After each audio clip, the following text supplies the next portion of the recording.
Në këto momente ka mjaft bashkëdhetar që kanë aplikuar që prej 2 apo 3 vjetësh dhe edhe nuk u ka dalë leja e qëndrimit. Siç dihet, problemi më i madh në Atik, Ndeshët, në Palini dhe në Pire, ku ka vonesa të pa imagjinueshme. Me ligjin e mëparshëm, nëse e merrni të lejen tani, ajo mund ju skadonte pas 2 apo 3 muaj që ju duhet bëni rinovim dhe kërkesë për ta rinovuar nga e para. Me ligjin e ri, gjithë aplikimet që janë bërë nga viti 2022 e në vazhdim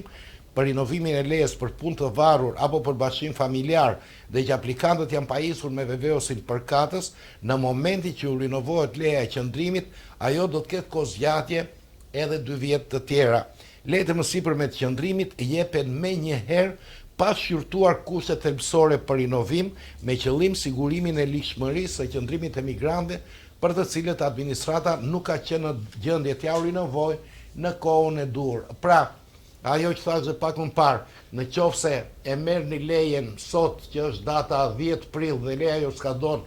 më 10 qershor ta zëm, normalisht leja juaj do marrë edhe 2 vjet tjera shtyre afatit dhe do të skadoj në 10 qershor të 2028-ës, edhe që skadonte në 10 qershor të 2026-ës dhe ju të bënit prap kërkesë për rinovim.